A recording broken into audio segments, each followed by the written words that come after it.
Hello, everybody. So great to be here. So great to be here with Joe. I'm Tim Carr with Oracle Advertising. Basically, what we do is help advertisers better use the data they have and get access to all the data that they need so that they can drive better business outcomes. But really here to talk about Joe, and really interesting guy. We just had a fantastic conversation when I met him. We had to do a little coordinating to get some time because we both got back from vacations.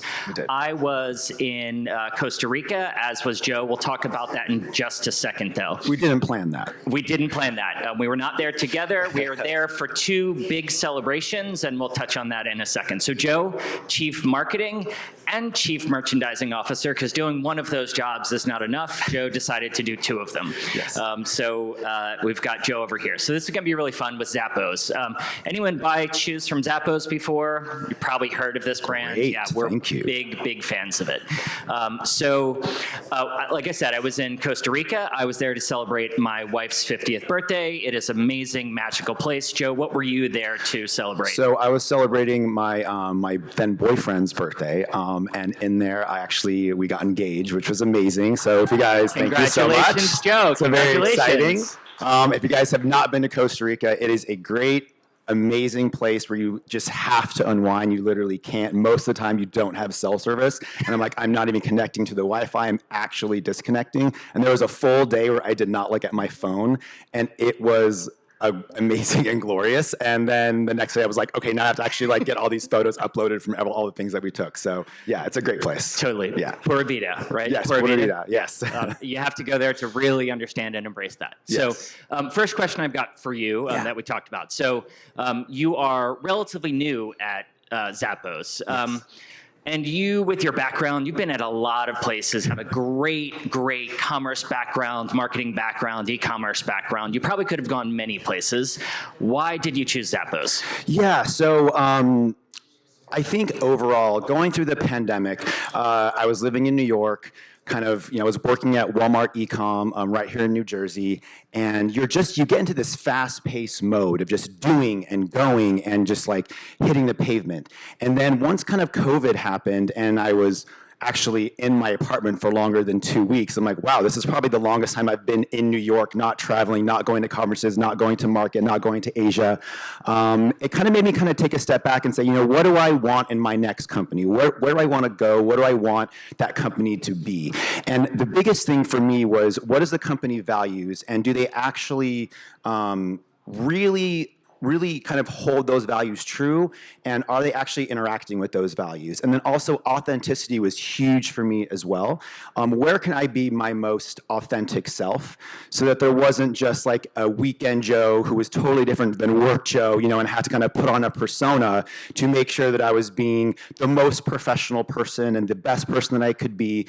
And I kind of was like, why can't I do both of those things? So as I started talking to some executive recruiters and some friends, Zappos kind of came into my lap. And that was something that I was like, you know what?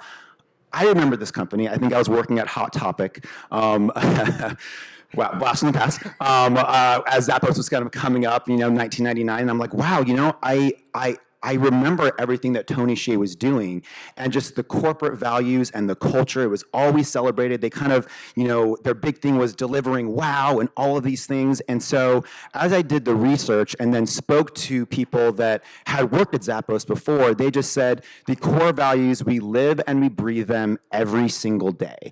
And just having the first initial meeting with everyone on the leadership team, I mean, even my partner, who was in the background kind of listening to my Zoom, he was like, you've got to work at this company. I'm like, I know, right? I have to work at this company. So I was very excited to kind of get the call back and go through all the processes and everything. But overall, it really was the core value. And I think as you look at consumers and kind of what they want, they don't want a transaction. They want that kind of personal, emotional connection. And I felt that even just over a Zoom, not even meeting people. And I'm like, if I can get this energy by just a phone call and a Zoom, what is it going to be in person? So that was the main reason reason, impetus of why I wanted to choose some place like Zappos. That's fantastic. Yeah. I mean, every company has cultures and values. Some are better at living them authentically, and I think that was the part of this conversation that I really, really appreciated when we first met and talked. If you've not read Delivering Happiness, you really, really need to, or listen to the audiobook. It's pretty fantastic, and it sounds like you feel like that still exists there today. 100%. And the great thing is, like, in almost every meeting, we sometimes kind of quote this, like, is this embracing and driving change? Is this delivering wow? And most of because we're an Amazonian company as well, and we love to ride a dock. And in most of those things, I'm like, is this delivering wow? Like, are we delivering a wow experience to our consumers as we're doing X, Y, and Z? And it's a thing that's asked all the time. And so what I love is that anything that we're doing, I'm like, is this delivering wow? Is this making it better? Is this removing paper cuts from the consumer journey? Like, all of those things are something that we live and breathe every day. So it is still very much alive. And we try to actually talk about one of those core values in every single one of we call them the 411s versus all hands, because like we're a little fun and quirky at Zappos. So we're like, give me the 411. And that's what the entire thing is about, of like, all right, we're going to embrace and drive change. And like the biggest thing is, we want to be a disruptor again. So how are we doing that with AI and all of that? So yes, it is every single day we live and breathe those values, which I love. Yeah, that's great to hear. So you've been there coming up just on a year now, I think. Yes. After you've spent that time, you're getting ready. You normally ready to like make some moves, make some decisions. You've got some ideas that you really want to implement. What are a couple things that you think are going to be big focuses of yours and Zappos coming up in this next year? Oh my gosh, there's so many. But I think as far as some of the biggest innovation and change, Zappos is always focusing again on that delivering wow. And kind of what we did is we really are talking to our consumers. We do voice of customer data all the time. We look at reviews, we read what they say, we read about NPS, like what are consumers saying, what do they want, what do they want from us? And part of it was that kind of personal, emotional connection that we actually have with our consumers. We were the first ones in 1999 to start selling shoes online. We had this great customer service, and that's what we were really known for. We're still known for that customer service, but we haven't probably innovated in the way that we needed to. So kind of looking at that and saying, all right, how do the customers actually want? And I want to engage the audience. Is that okay? Yeah. All right, great. Who here wants to talk to someone on the phone when they have an issue or have a question? Raise of hand. All right, so we've got like 4 to 5. Okay, cool. Who would want to just maybe text somebody or do a chat bot that's actually with the real live person that makes it very fast and easy? Okay, a little bit more. Great. So that is what we're trying to do, is saying, all right, what are those paper cuts and what are we removing? And so overall, it really kind of boils down to how can we utilize machine learning and AI to make it easier for the customer to complete their journey or to get information. And that's something that we're really focused in on throughout the site. So right now, most sites are, as I think Michelle was talking about, very transactional. That's what kind of e-commerce is. And how do we actually create an experience on there that is exciting for the consumer, but that also obviously provides transaction and everything they actually potentially could want and need to find out about this product and get them that information. So AI, I think, is going to be huge. Everyone talks about hyper-personalization. I like hyper-tailoring, because personalization sometimes kind of gets maybe a little bit of a bad rap, like everything's following me around. I say something, then I see an ad on my phone. People are like, okay, what's going on? I want to tailor my message to you. So if I know that you are a parent and you have a 3-year-old son and you just bought them shoes, obviously from Zappos, you know that eventually they're going to grow out of that shoe, but you don't know when. Usually you're getting ready for school or going somewhere and then you get the kind of thing, my shoes don't fit. And you're like, just put them on. We'll get you new ones later. Like that's the conversation that you have.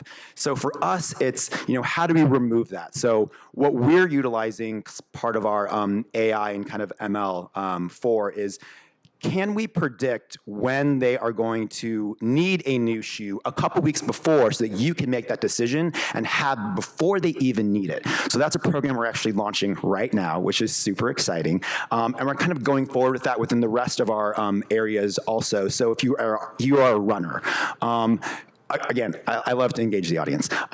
If you are a runner, about how often do you think you should replace your shoe? 6 months, 12 months, 9 months? Any guess? 3 to 6 months. 3 to 6 months, exactly right. Most people on average, it's like once a year. So they are not doing the greatest thing for their feet. And what do we do every single day? We walk.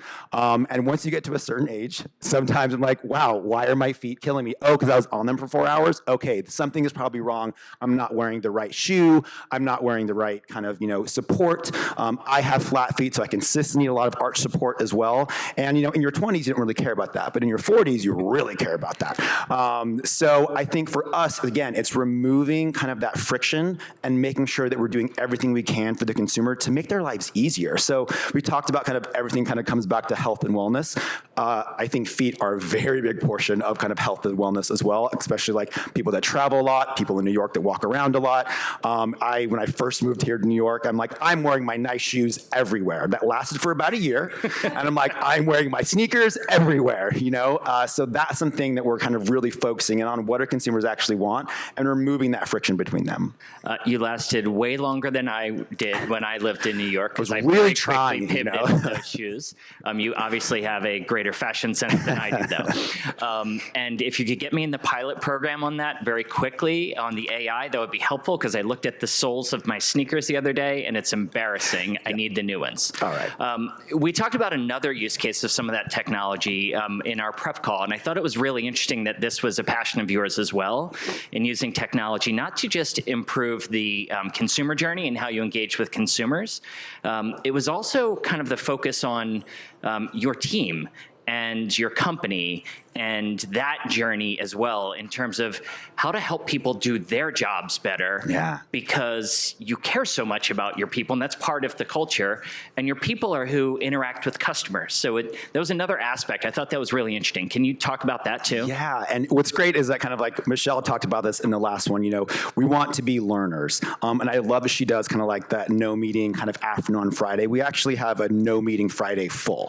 Obviously some kind of creeping every now and then, but overall, what I do on a monthly basis is talk about with my teams and say, all right, what new emerging technology, what new AI programs are actually coming out right now that you can use to make your job easier, that's going to free your time up from doing maybe some tasks that you probably shouldn't be doing, but need to kind of get done, and how can we use technology and information to make our job easier. So we have basically a ways of working of AI. We have it every single month. We utilize our Fridays to actually think about innovation and what we actually can do. And we really hadn't done that before. And I think it's really important because, whether someone's going to stay at the company for 20 more years or move on to their next, I want to be a teacher. I want to make sure that my team is learning everything they potentially can. I also want my team to teach me. I don't have the time to review every single thing from either social media strategies or paid advertisement or even on merchandising, like how to actually pick better product for consumers. I want to make sure that my teams understand you are in the driver's seat. So if you want to change something, change it. Here are your parameters. I'm going to give you a dotted line box. You can go out of it every now and then, but make sure to actually come back into it. And so that's the thing that I love, is having these kind of innovation moments every single week. And it's something that I had early on in my career, and it actually was reinforced back at Walmart, where we kind of really talked about, 30% of your job should be spent ideating and really kind of information learning. And if I look at my calendar, it definitely does not happen. Or if it does, it's like 7 o'clock at night and my mind is already just exhausted, and that's not the best innovative time.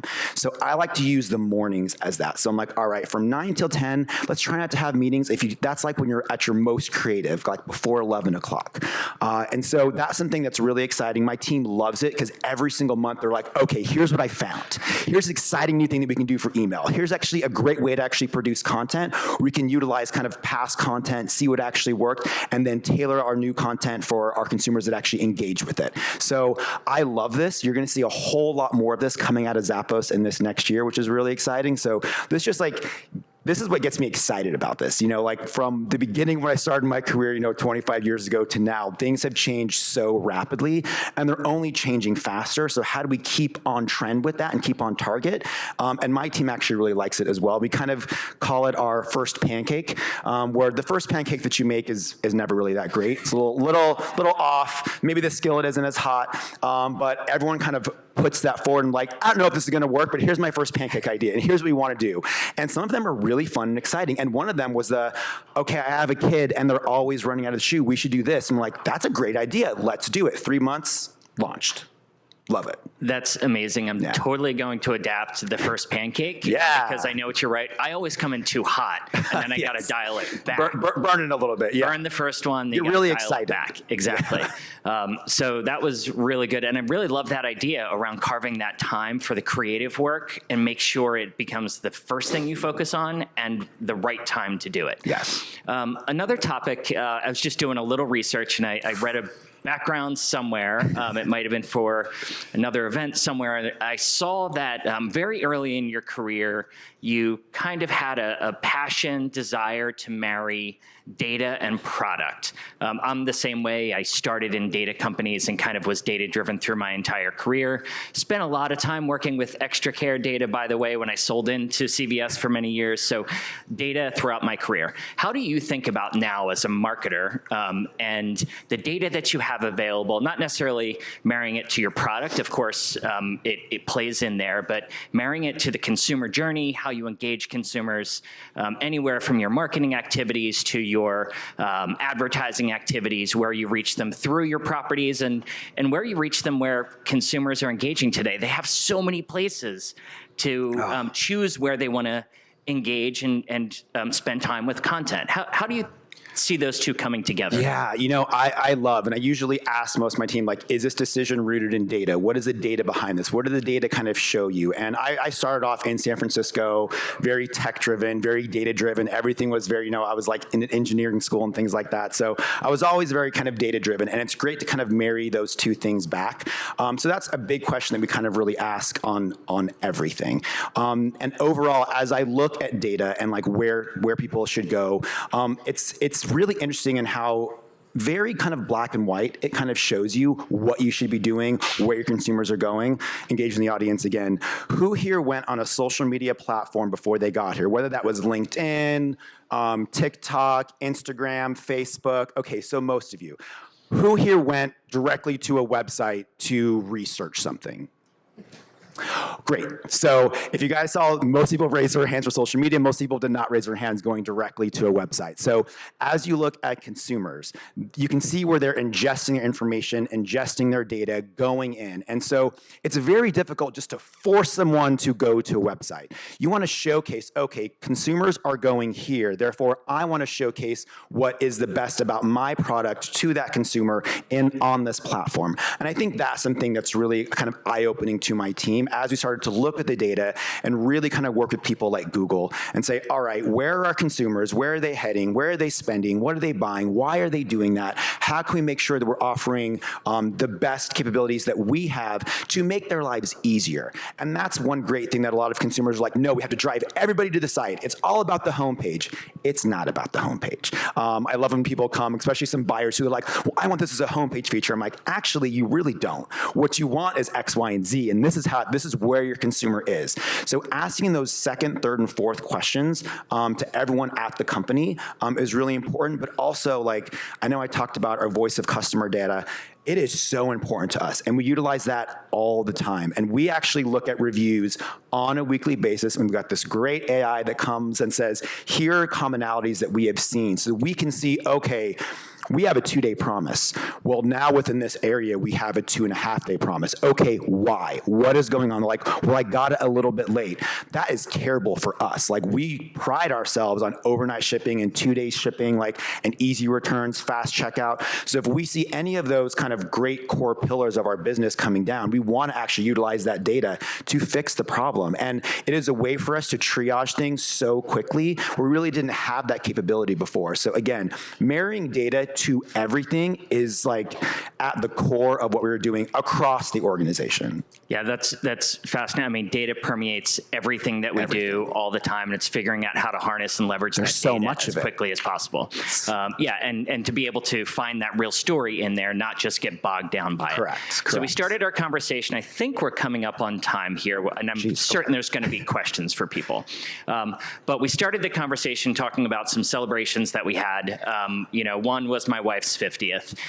You just had a big celebration milestone. There's another big milestone that's coming up for Zappos. And do you want to touch on that just a little bit? Of course. So we're turning 25. Which is super exciting. We can rent a car now and not have to pay additional insurance.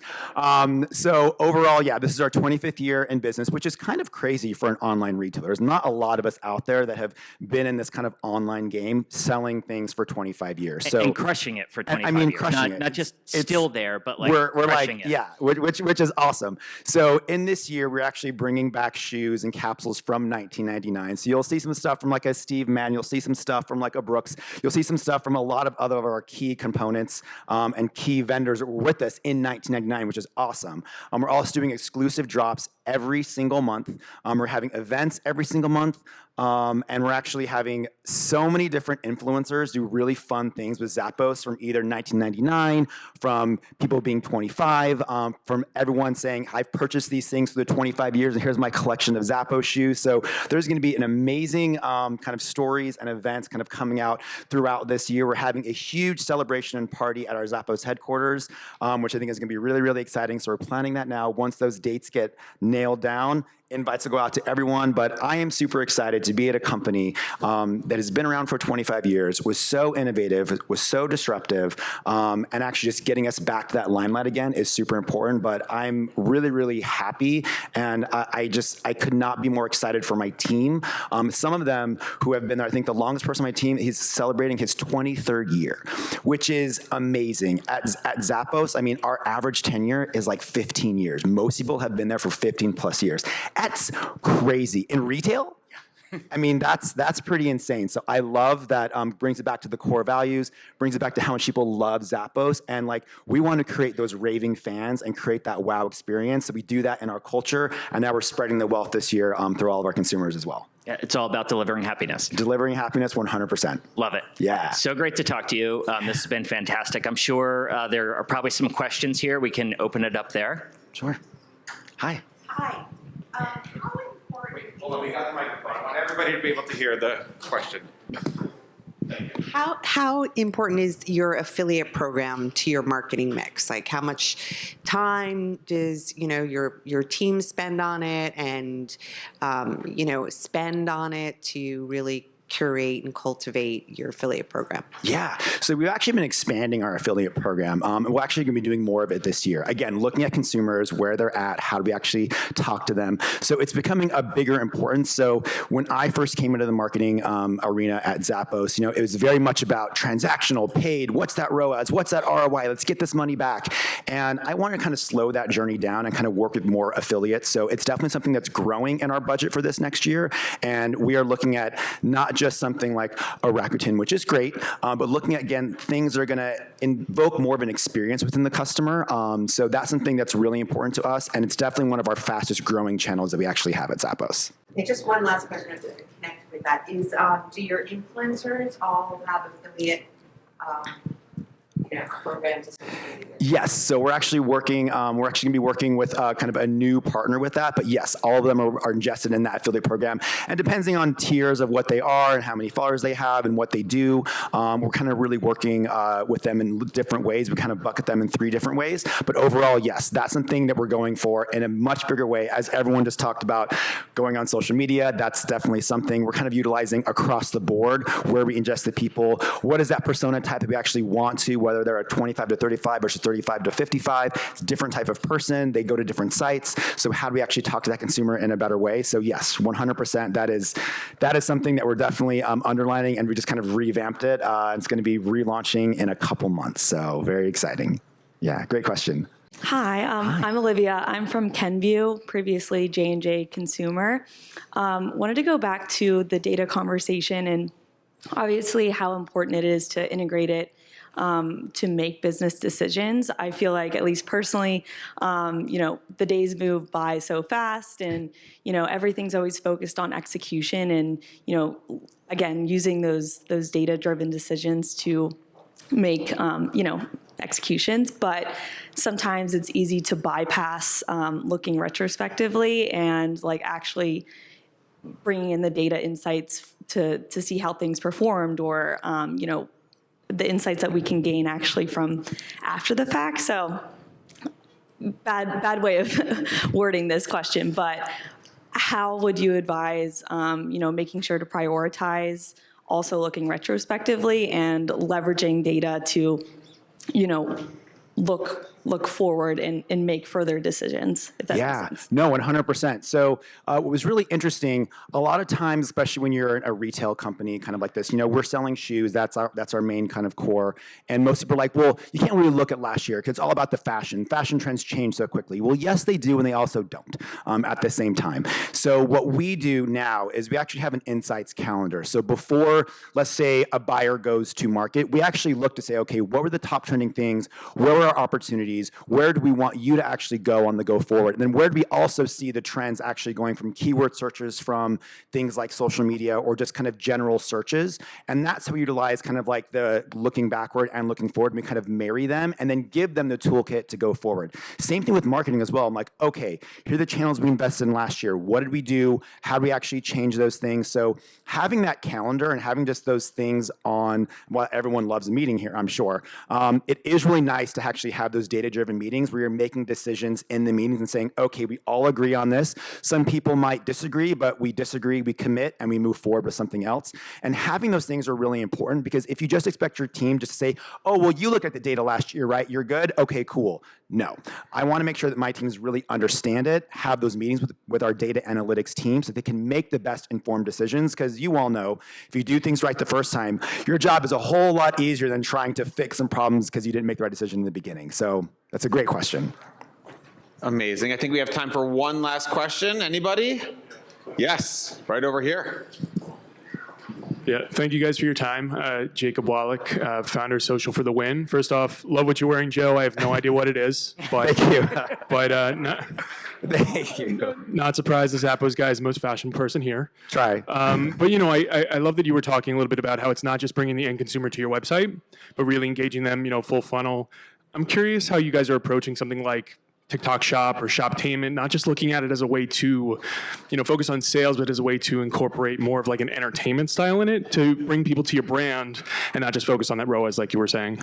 Yeah, that's super important. I talked a little bit about like that customer persona. Zappos, again, being 25 years old, most of our great core Zappos lovers are a little bit older. We want to make sure to ingest some of those newer customers and those kind of emerging customers that we have. So again, looking at where they're at, looking at what they actually want to see. One of our top trending kind of search terms was how to clean my Uggs. And I would have never thought about that, but that is a real thing. I'm like, oh yeah, actually, how do you clean your Uggs? Because I definitely don't know, and mine are totally spotted. So we actually put a little story out there, and it was worked really well from the customer persona type of like 25 to 35. So again, really seeing what the customers in that arena want, helping them, and not always just saying, here's all the shoes, you have to buy them right now, but here's Zappos, and here's how we're helping you take care of what you actually have, take care of your feet, take care of the footwear that you actually buy. So overall, like meta shots, TikTok shops, all that we're actually going into. I'm doing a test right now with all of that to make sure that we're showcasing what we need to within those shops as well, but then also creating content that people actually want to see versus just,